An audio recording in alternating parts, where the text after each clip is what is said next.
Allahu Akbar, Allahu Akbar, La ilaha illallah, Wallahu Akbar, Allahu Akbar, Allahu Akbar. Assalamualaikum warahmatullahi wabarakatuh. Alhamdulillahirabbil alamin. Wassalatu wassalamu ala asyrafil anbiya'i wal mursalin wa ala alihi wa sahbihi ajma'in. Amma ba'du. Yang insyaallah firman Allah Subhanahu wa taala melalui kita pada pagi hari ini, yakni Al-Mukarram Ustaz Haji Magasi, Bapak Ibu jemaah salat subuh Masjid Al-Muazzam yang insyaallah firman Allah Subhanahu wa taala pada kita sama-sama tidak ada hentinya menyatakan puji syukur kita kepada Allah Subhanahu wa taala atas rahmat iman yang diberikan kepada kita sekalian. Salah satu nikmat yakni nikmat kesehatan yang dapat membuat kita hadir di Masjid Al-Muazzam yang kita cintai ini untuk mengikuti taklim atau kajian ilmu kita pada setiap ahad subuh kecuali pada pekan pertama. Semoga kita hadir di majelis ini termasuk golongan orang yang pandai bersyukur. Amin. Salam dan salam agar kita aturkan dan tunjukkan kita kepada Rasulullah Sallallahu Alaihi Wasallam yang telah membawa kita dari alam yang gelap gulita dengan pengetahuan sehingga kita dapat menikmati kehidupan sebagaimana yang kita rasakan pada saat ini. Semoga kita akan mendapat syafaat di yaumil mahsyar. Amin. Bapak Ibu yang dirahmati Allah Subhanahu wa taala, sebelum kita melanjutkan kajian, izinkan kami menyampaikan kemarin pada sholat asar kita dapat pesan dari Dewan Masjid Kota Jambi yang disampaikan langsung oleh Bapak Dr. Maulana. Beliau menyampaikan mohon ikhlas karena Allahnya kita sekalian para jemaah di Kota Jambi khususnya di Provinsi Jambi umumnya untuk mendoakan Ketua Umum Dewan Masjid Indonesia yang saat ini tengah sakit di Jakarta. Jadi kita diminta untuk mendoakan kesehatan beliau, yakni Bapak Desi Pasang. Pada Bapak yang hadir, tolong disampaikan kepada saudara kita yang tidak hadir pada saat ini. Demikian kami silakan kepada Ustaz untuk mulai kajian.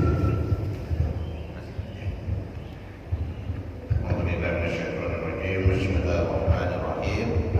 Assalamualaikum warahmatullahi wabarakatuh. Allah Ta'ala fi kitabul aziz. A'udzu billahi minasy syaithanir rajim. Inna Allaha ya'murukum an tu'addul amanati ila ahliha wa idza hakamtum bainan nasi an tahkumu bil 'adl. Inna Allaha ni'ma ya'idukum bih. Inna Allaha kana sami'an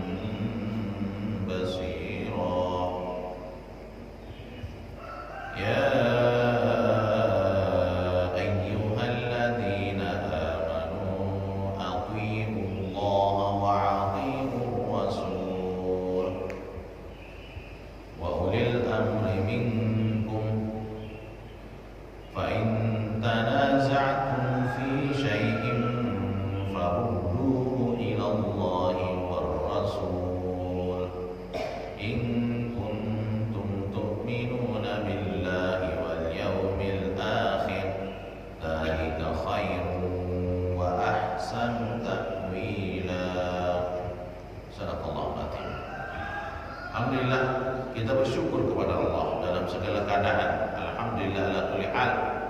Pada subuh yang indah ini, sebagaimana setiap hari doa Rasulullah SAW untuk kita, Allahumma barik li ummati fi bukuriha. Ya Allah, berkahilah umatku di pagi harinya. Pagi hari termasuk bagian subuh. Kita insya Allah semoga dapat berkah di situ. Berkah ternyata berkah subuh itu kita dapatkan insya Allah. Yang pertama adalah berkah kebaikan kesehatan. Kita sehat insya Allah bangun subuh, apalagi kita sudah mandi sebelum sholat subuh. Wah, itu nikmat sekali. Itu Bapak Ibu jemaah yang kami muliakan. Untuk membuktikan diri menjadi pribadi yang bersyukur, kita datang lagi ke masjid ini untuk ngaji. Allahu Akbar. Melangkahkan kaki kita untuk menjadi abdan syakura. Itu ya.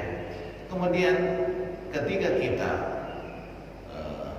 manajemen langit kita pakai bermunajat kepada Allah yang membolak-balikkan hati, yang menggerakkan semua yang ada di manapun berada dalam langit dan di bumi. Ketika itulah Allah bisa menurunkan rezeki. Rezeki itu adalah kesehatan, bisa mungkin secara materi atau tidak materi, non materi, atau bisa keturunan keluarga yang baik-baik. Itu semuanya ketika kita minta sama Allah, Allah bisa kasih semuanya. Itu Bapak Ibu, karena jemaah yang kami muliakan, konsepnya kita kembali kepada yang Maha Mengatur, adalah Allah Subhanahu wa taala. Marilah kita sebagai umat Rasulullah sallallahu alaihi wasallam banyaklah berselawat kepada Nabi sallallahu alaihi wasallam, karena dengan selawat itulah insyaallah semoga kita diberikan syafaat Rasulullah sallallahu alaihi wasallam untuk kita, pertolongan. Itu ya. Jadi Rasulullah itu sudah memikirkan kita.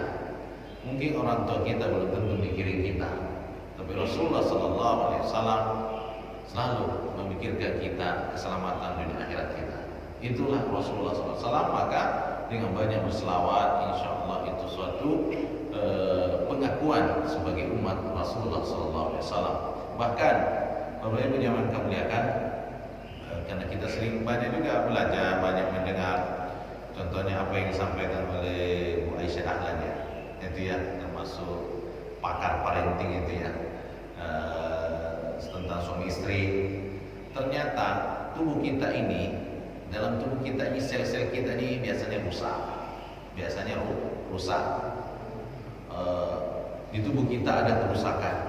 Yang bisa memperbaiki itu ada namanya stem cell. Itu dengan selawat kepada Nabi. Pantaslah bahwa dengan selawat kepada Nabi itu jadi obat. Itu ya, jadi obat. Jadi ada orang yang minta kesembuhan, minta kesembuhan dengan berselawat kepada Nabi bisa sembuh. Dia bisa kembali normal. Itu dengan keyakinannya yang tinggi. Allahumma sholli ala sayyidina Muhammad. Allahumma sholli ala sayyidina Muhammad. Gitu ya. Maka Allah nyambungkan itu. Karena dari kata selawat kan dari kata silap, nyambung. Kita nyambungkan ke Allah. Kemudian Allah memberikan haknya untuk Nabi sallallahu alaihi wasallam untuk menolong umatnya, gitu ya. Kan dari kata selawat, sholat kan sama itu. Kita sholat nyambung ke Allah, gitu ya. Silaturahim kita nyambung dari satu rahim, gitu ya. Dari kakek nenek moyang kita, yaitu Adam dan Hawa, itu alaihissalam. Itu kita sambung di situ, itu namanya sila. Jadi sila itu artinya sesuatu yang nyambung. Kita sebagai hamba Allah menyambungkan diri kita dengan Allah dengan melalui sholat, menyambungkan diri kita dengan Nabi dengan selawat kepada Nabi Sallallahu Alaihi Wasallam. Kita mendoakan kadang-kadang keselamatan ya kepada Nabi. Sebenarnya Nabi sudah selamat, gitu ya. Tapi itu pantulannya dari selawat kita kepada Nabi Sallallahu Alaihi Wasallam hanya mantul ke kita. Akhirnya kita akan selamat, itu beliau. Karena kita juga tidak berselawat kepada Nabi, Nabi tetap selamat. Yang rugi kita, itu ya. Maka syarat berdoa kepada Allah, memuji kepada Allah, gitu ya. Kemudian berselawat kepada Nabi, gitu ya. Itu penting itu kalau berdoa. Jangan langsung to the point. Ya Allah, hindarkanlah aku dari virus corona. Ya, jangan pakai itu, Pak. Alhamdulillah rabbil alamin. Gitu ya. Allahumma sholli ala sayyidina Muhammad. Kemudian kita lebih afdal juga beristighfar, astagfirullahaladzim, gitu ya. Supaya ketika kita dalam keadaan sudah memuji Allah, menyambung dengan Nabi Sallallahu Alaihi Wasallam, kemudian kita minta ampun kepada Allah. Ya, bisa Allah kabulkan itu ya. Karena caranya, etikanya bagus. Kita menghadap seseorang itu perlu pakai adab. Itu udah boleh. Bagaimana dengan Allah Subhanahu Wa Taala? Itu kunci-kunci Bapak Ibu yang kami lihatkan. Alhamdulillah hari ini kita sudah masuki tanggal 3 Safar ya. Allahu Akbar. Tidak terasa ya waktu itu begitu cepat.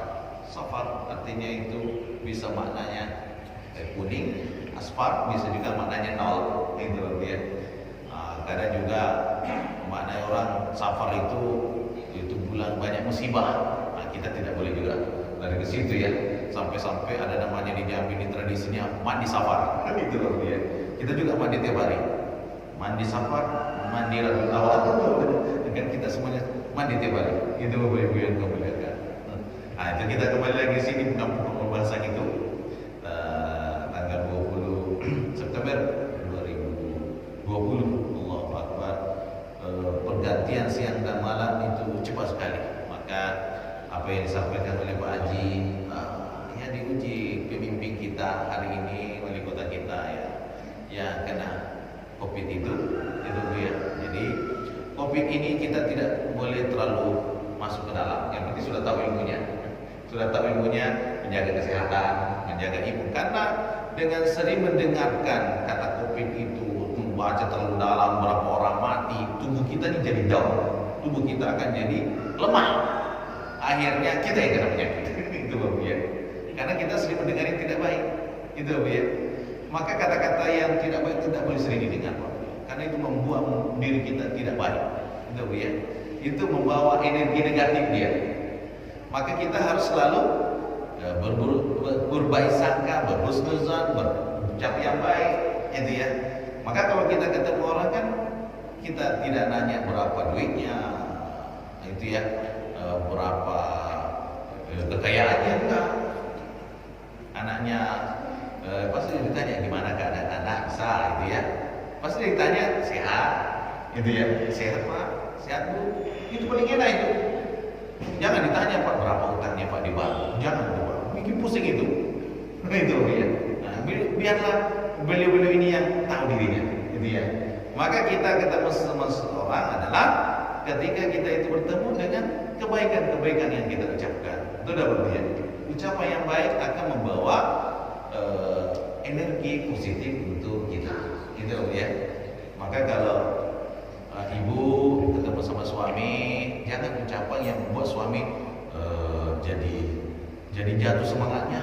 Suami sudah semangat, dibuat jadi ada bagus banget, itu ya. Hargai ibu, gitu ya. Itu membuat dia down. Ini apa ini? Maka itu ceramahnya sering di MC Almarhum itu bagus banget itu ketika mungkin contohnya abang membelikan baju atau gimana kan, yang menurut ibu itu kurang bagus ya, tapi ibu tidak mau ngomong yang jelek. Warna-warni itu gimana aja dipakai tiap hari biar cepat hancur gitu. Biar cepat selesai gitu ya. Untuk menghibur suami, betul-betul ini disukai banget, padahal tidak suka itu ya. Tapi jangan doain jelek banget dikasih ke tetangga. Itu membuat kita jadi jatuh semangatnya, akhirnya mau begini, mau diajak jalan-jalan gak jadi. Ya. Kenapa? Karena kita sudah dibuat tidak semangat. Itu ya, maka penting sekali kata-kata itu untuk memberikan motivasi kepada semua kita, insya Allah. Apalagi di musim pandemi ini, Bapak Ibu. Masya Allah, pemimpin kita sekeluarga kena ya, sekeluarga kena. Tapi bukan COVID yang mematikan, bukan. Allah lah yang maha mematikan, gitu ya, yang menghidupkan. Itu COVID itu sebagai asbab, gitu ya. Bisa hingga bisa tidak, itu ya. Ternyata kita lihat juga kemarin itu siapa namanya, Habib Ahmad Habsyi ya. Juga ternyata sudah kena juga. Dibilangnya seperti bernapas tenggelam, kita tenggelam bernapas itu. susah sekali bernapas, ngomong pun tak bisa. Itu dia. Dan itu cairannya itu bukan encer tapi seperti lem gitu dia. Wah, ada lagi yang memberi terapi. Nah, ini banyak juga orang menemukan gitu. Bisa dipakai juga dengan cara beribadah. Lama-lama lah kalau sujud di depan Allah, itu akan cairan akan mencair, akan menjadi lebih enak bernapas. Itu ya, maka di otak kita ini kan ada semacam butuh oksigen. Ini oksigen ini bisa didapatkan kalau sujud. Maka orang yang sering sujud di depan Allah, minta pertolongan sama Allah, Allah akan tolong sama dia. Gitu ya. Kan luar biasa ini Bapak Ibu. Artinya ini adanya seperti itu supaya kita tambah dekat dengan Allah, jangan tambah jauh. Gitu ya. Yang menghidupkan mematikan adalah Allah. Gitu. Kita kembali lagi melihat yang kita bahas pada subuh hari ini insyaallah.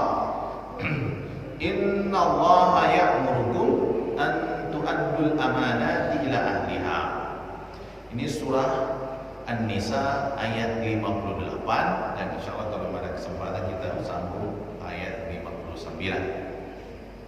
Ini ayat ini berkaitan turunnya adalah ketika Rasulullah SAW, ini berkaitan dengan amanah, membuka atau membebaskan kota Mekah. Jadi ya, membebaskan kota Mekah. Kemudian pada waktu itu yang memegang kunci Ka'bah adalah Utsman bin Talha. Utsman bin Talha ini pemegang kunci. Otomatis kan Rasulullah kan sudah menguasai. Jadi otomatis semua yang ada di Mekah itu Rasulullah berhak untuk masuk.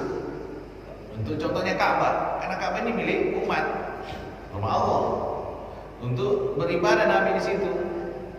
Namun ketika itu Nailah di atas Ka'bah, gitu ya, di atapnya. Kemudian tidak mau menyaksi, tidak mau buka Ka'bah itu, karena Ka'bah itu ada pintunya.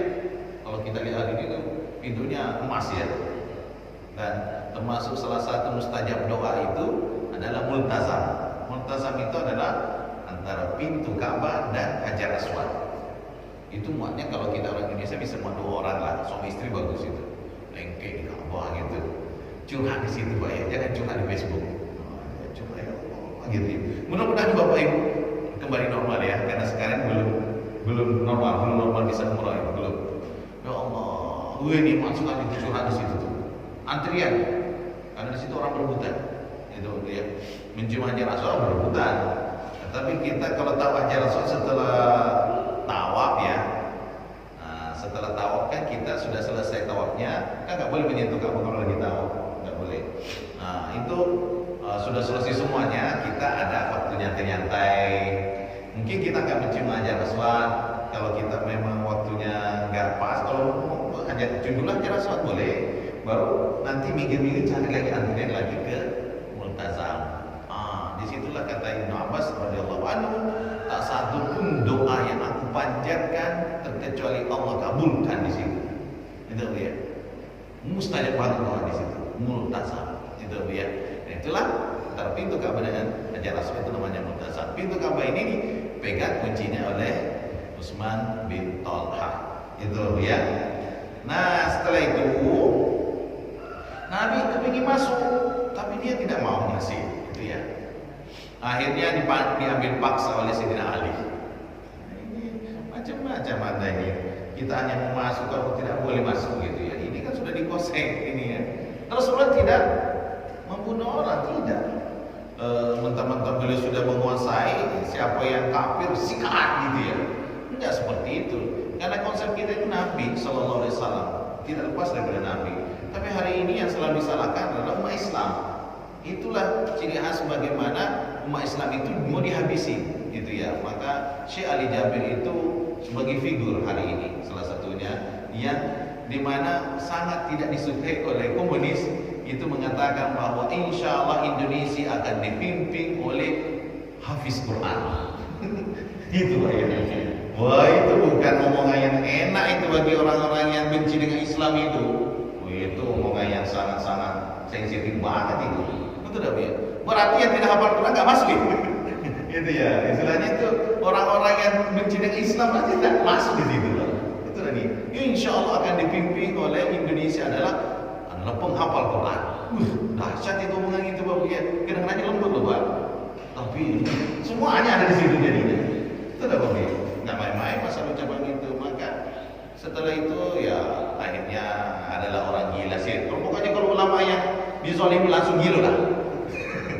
Itulah permainan hari ini Bapak ya. Entah gila buat gila-gila Pak. Tapi orang gila sekarang hari ini Pak ada main laptop, main makan bakso apa-apa itu ya. Cerdas kelihatannya orang gila hari ini Pak ya. Nah itu. Tapi khusus untuk ulama itu. Nauzubillah misalnya. Itu ya. Jangan sampai. Maka jaga ulama Bapak Ibu ya, ustaz-ustaz Ibu saling menjaga kita Bapak Ibu. Karena ini banyak sekali orang yang tidak senang dengan Islam. Banyak sekali. Itu ya. Nah, Rasulullah SAW ketika masuk Makkah kan tidak seperti itu. Membebaskan, silakan. Anda mau ngapain? Antum tulaqah, silakan. Itu siapa Rasulullah? Engkau adalah orang baik, anak yang baik, keturunan yang baik. Nabi tidak menzalimi orang ketika sudah menguasai. Itulah Islam rahmatan lil alamin. Fathul Makkah. Contohnya itu kemenangan besar itu. Nah, akhirnya setelah itu dibuka pintu Ka'bah ini. Itu ya kan diambil Sayyidina Ali ambil. Sayyidina Ali itu jaga perkasa itu. Itu perkasa itu pedangnya lebih besar gitu. Dan berhadapan dengan orang musuh-musuh Islam ya terpental itu gitu. Nah itu ya. Jadi akhirnya Nabi setelah dibukai pintu Ka'bah, masuklah Nabi sholat di dalamnya. Jadi kalau kita sholat terserah mau ngarah di mana aja bisa. Ya, pintu Ka'bah ya. Nah itu sholat di dalamnya. Nah, itu ya. Ini kalau sekarang yang bisa masuk di pintu Ka'bah, di dalam Ka'bah ya para pemimpin dunia Muslim itu dah ya. Kalau Bapak Ibu jadi presiden bisa itu. Itu ya. Nah, itu atau timnya presiden yang bisa masuk di situ.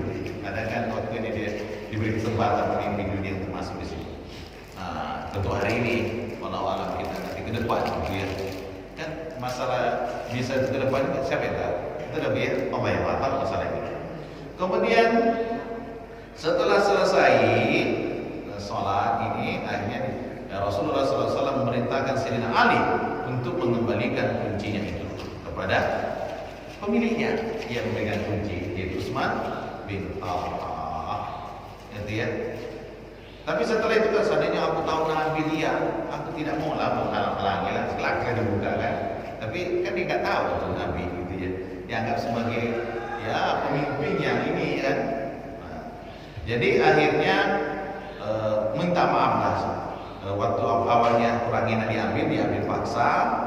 Itu akhirnya minta maaf karena turunlah ayat Allah Subhanahu wa taala berkaitan dengan ini masalah amanah. Innallaha ya'murukum an tu'addul amanati ila ahliha.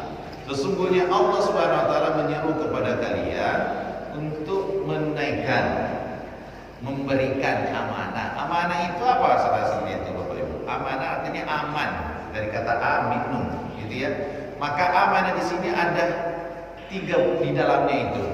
Aman, iman, amanah. Itu ya.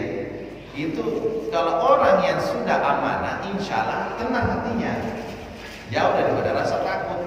Kita kalau kita memiliki pemimpin yang amanah, kita rakyatnya akan tenang. Betul tak ya? Karena dia diberikan amanah oleh rakyat, itu ya, dari Allah Subhanahu wa taala memberikan titipan. Dan amanah ini luas banget, itu ya. Ada amanah jabatan, ada amanah umur, ada amanah anak. Tetapi ini amanah semua ini, titipan kan semua ini. Ada amanah kesehatan, supaya Bapak Ibu pakai pergi ngaji di sini. Itu amanah semua ini. Luas kan Bapak Ibu. Jadi siapapun dia pasti ada amanahnya. Betul ya. Nah, maka Nabi itu suka dikasih amanah gitu, dititipkan walaupun dia bukan muslim. Contohnya titip, "Hai Muhammad, tidak ada yang bisa saya percaya kecuali engkau. Kalau ada sesuatu saya percaya sama engkau, tapi dia tidak beriman kepada Allah." Ini aku ingin, pokoknya kalau yang paling jujur, paling benar gitu, tidak akan melesetkan amanah itu. Jadi menitipkan harta ini Rasulullah SAW, padahal secara ini dia bermusuhan, tapi yang paling dipercaya adalah Rasulullah, karena pemimpin yang betul-betul amanah, gitu ya. Allahu Akbar. Nah ini ayat ini turun seperti berkaitan dengan Rasulullah SAW dan Sayyidina Ali dan khusus adalah Utsman bin Talha. Akhirnya karena tahu seperti itu, membaca ayat ini, maka Utsman bin Talha menjadi Muslim. Akhirnya menjadi sahabat Nabi jadinya. Itu radhiyallahu anhu jadinya. Jadi ya, radhiyallahu anhu. Akhirnya Nabi sallallahu alaihi wasallam bersabda, "Uzuha ya Bani Talha." Jadi wahai keturunan Talha, jadi ya, sampai seterusnya jangan diambil dari engkau, dari keturunan kalian. Tidak bisa. Jadi kalau ada yang mau mengambil secara paksa itu kunci Ka'bah itu tidak akan bisa dibuka itu. Karena kalau kita ngambil, karena amanah Nabi sudah seperti itu. Jadi sampai hari ini, sampai kiamat, yang memegang kunci Ka'bah adalah keturunan Utsman bin Talha. Itu Nabi tidak mengambil. Jadi ya, bukan keturunan Nabi, tapi keturunan Utsman bin Talha. Ia memegang kunci hari ini, turun-temurun itu. Bolehlah Bapak itu, kalau saya patut ketemu ya, yang memegang kunci Ka'bah ini. Ya, coba silsilah sana keturunan gimana kan? Pasti ujungnya nanti ke Utsman bin Talha itu. Nah, sekian keturunan itu. Kan anak bercicit itu sudah itu. Itulah Rasulullah SAW. Nah ini ayat ini berkaitan ini. Jadi amanah ini jangan diambil kalau bukan hak kita, karena akan jadi berat bagi kita. Ya Bapak ya. Nah seperti Utsman bin Talha ini adalah amanah Rasulullah SAW kepada beliau. Silakanlah, hai Talha, sampai keturunan-keturunanmu ambillah. Engkau lah yang memegang, kalian lah yang memegang. Tidak boleh diambil secara soleh, tidak boleh. Maka kalau mau diambil nanti kunci Ka'bah tidak bisa dibuka. Gitu. Maka siapapun dia pemimpin di Saudi Arabia, dia harus minta izin sama keturunan Utsman bin Talha. Itu membuka Ka'bah itu. Indah sekali ya. Biar karena coba kalau kita Nabi tunjuk kita ya, keturunan kita. Ya ditunjukkan oleh pemegang kunci Ka'bah, waduh nikmat sekali. Selalu berada di Ka'bah nanti. Coba ya. Kan rumah yang terbaik adalah termasuk Baitullah kan? Ini termasuk rumah yang terbaik. Itu loh ya. Jadi sampai-sampai dia berkata ke apa-apalah Ustaz, aku jadi kuli atau apalah, nyapu-nyapu di halaman Mekah, aku cabutlah. Ibaratnya pernah penipu di dunia ini, di dunia yang penting aku di Ka'bah deh. Adakah seperti itu Bu ya? Kami pernah dengar itu pegawai Ustaz, pegawai bumi, dia punya jabatan. Aku kalau sudah mikir-mikir rasanya tidak mudah dengan itu. Itu tidak mungkin. Nggak apa-apa jadi tukang apa di sini. Yang penting aku mau salat, aku mau ibadah, gitu-gitu. Nah, pikiran saya sudah akhirat lah. Itu ya. Aku sudah pensiun gitu, sudah selesai semuanya. Nah, pasti mau ditawari macam gitu banyak yang rebutan itu. Itu ya.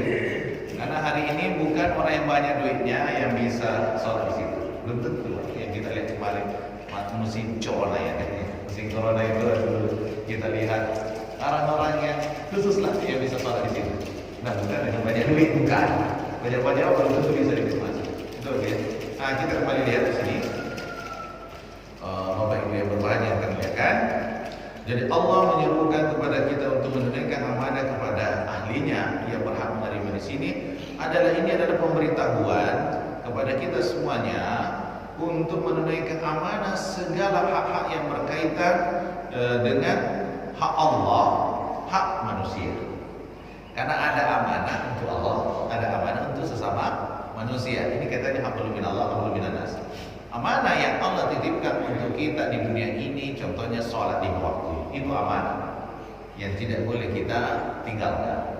Allah wajibkan kita berzakat, ini ada kaitannya dengan manusia. Itu lebih aqimus shalah wa atuz zakat. Kemudian Sama Syarif berkata di sini bahwa ini pemberitahuan secara umum setiap orang fi kulli amanah, pasti ada amanahnya. Mananya bahwa Allah memerintahkan wahai orang yang beriman, laksanakanlah, tunaikanlah amanah itu kepada yang berhak menerimanya. Ibnu Katsir berkata bahwa dengan mengenakan amanah ini kepada ahlinya itu secara umum adalah wajib bagi manusia dari hak-hak Allah Subhanahu wa taala atas umatnya atau atas hambanya. Di antaranya salat, zakat, puasa, kafarah dan lainnya. Dan di antara hak-hak ibadah wa min huquqil ibadi ba'du ala ba'd contohnya kita menunaikan amanah ya berkaitan dengan dunia. Ya, serahkan mulai dari pemimpin kita, mulai Pak RT sampai contohnya Pak Haji ini serahkan amanah ngurus masjid ini. Itu dapat dia. Itu insya Allah amanah ini kalau kita tunaikan dengan baik bisa membawa kita ke surga Allah.